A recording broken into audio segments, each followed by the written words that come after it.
And we're at a point where we've reached any sort of ability to change that. So we have to change not only in how what we spend, but in how we spend. So some of what we've suggested in this project is you change to priority-based budgeting. I mean, at this point, every program, small, big, important, critical to the citizen, is treated the same way.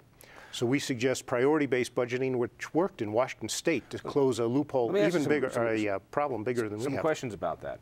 What's frustrating for me about government spending is that if you start a project today, this year, and it costs you $1, well, that starts it on an ever-growing compounding. That next year it's going to be $1.06, and then after that it's going to be $1.13, and it just keeps growing and growing every year. And like compound interest, it expands. Explain to me what priority-based budgeting is. The idea that instead of just making this graph, you actually measure something different.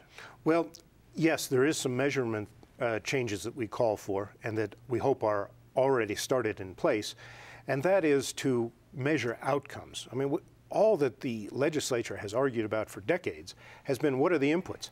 How much lease space do you have? How many employees do you have? How many leased vehicles do you have?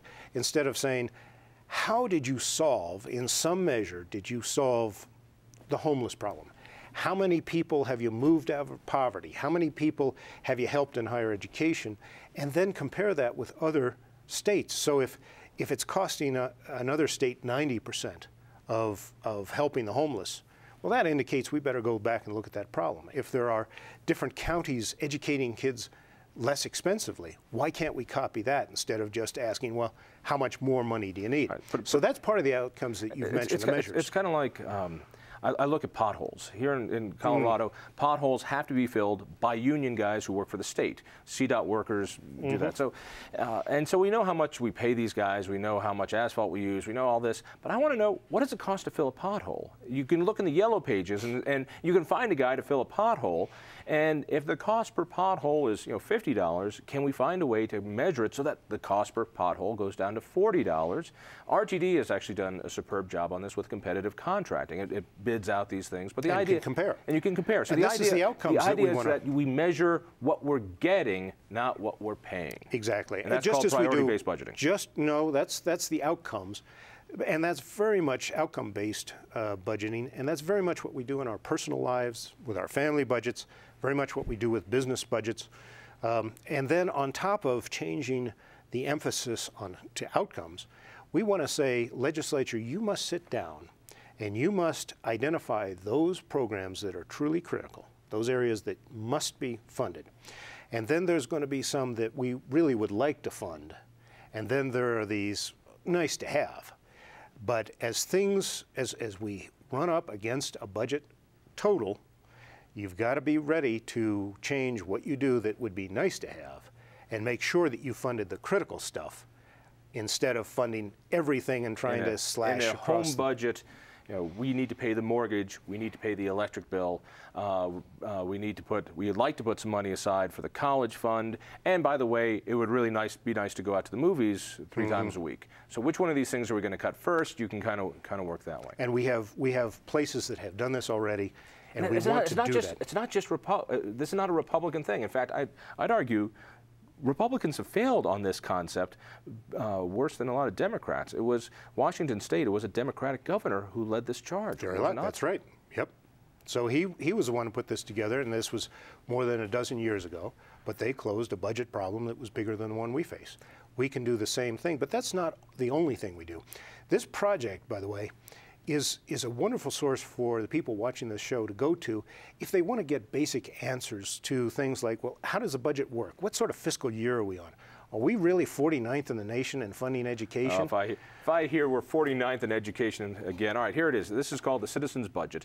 It's a project of the Independence Institute. What's great about this is there's an explanation as to how the budget actually works in a way that even I can understand. You can get this online at independenceinstitute.org. It's free.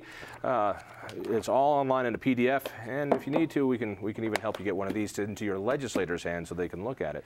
But it's something that people ought to peruse, because it's full of facts and figures. Well, and more than that too, they look at this long document. They say, I don't want to read a book this weekend, but they might want to watch the roadmap for sustainable government. So we've taken we got a little brochure. We got the Jon Caldara reader version of the 170-page book right here. Well, and there's a nice table in the background that in the back that people can see that, so that you can get this as well if that's all you want to read. It's 6 pages and see a list of improvements.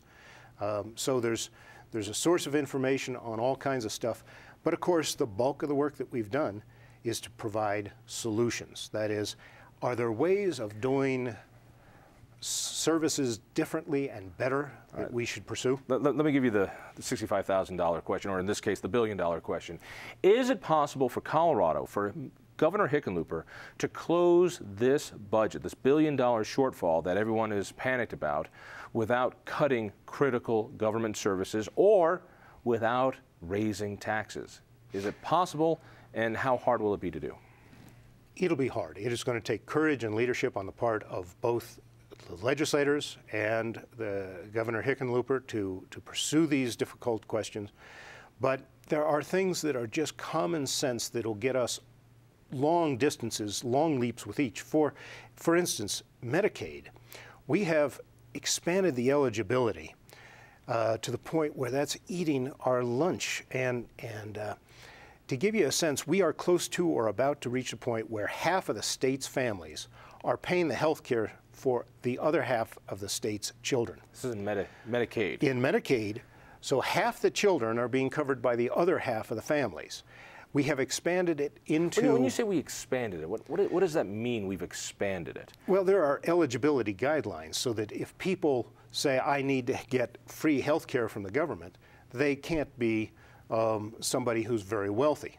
So there are certain income guidelines. Well, we've expanded that and expanded that. If we take it back, the eligibility standards, essentially to 2007 levels, that's $250 million. That's a quarter of the distance we need to go just by going back to 2007. Hang on, let me see if I've got this. So, one, you're saying that, no, this is not going to be easy, that there's going to be tough decisions that are going to need to be made, that politicians are going to do the thing they hate to do, which is make tough calls, which means they're going to anger certain constituency groups. But as one of the examples, to shorten this budget shortfall of $1 billion, if we take what it takes to get Medicaid now and say, wait a second, let's roll back some of those expansions of you can come in and you can come in and you can come in. Let's roll that back to what the group of people we allowed just a couple of years ago in 2007. If we were to do that, we could cut this $1 billion shortfall by 250 million. By 25%, like that. Like that. So it's difficult.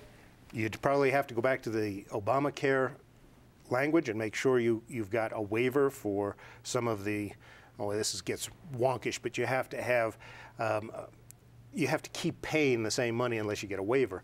So it's going to take steps like this. But this is actually, hang on, I want to make sure I understand that. On that example, the legislature and the governor are fully empowered to do this. They have to do it right. They have to do it in coordination with the federal government. But if we want to cut this budget deficit by a quarter, one thing alone of rolling back eligibility requirements just to where they were a couple of years ago will get us 25% there. Yeah, and in a half hour we don't describe the details. There are actually several different layers and different programs that'll do this in mental health and child's care in Medicaid itself. But that's one example. Now another is we want to spend wisely. If you recognize that almost all the teachers in Colorado are on a step and grade, they've got a table to get paid. How many years have they been in? How much education attainment do they have? You go to that table and you say, is there any real benefit from what are called master's bumps? So a teacher gets a master's degree. We're talking about K through 12 teachers. K through 12 teachers gets a master's degree. That teacher then gets paid more every year thereafter.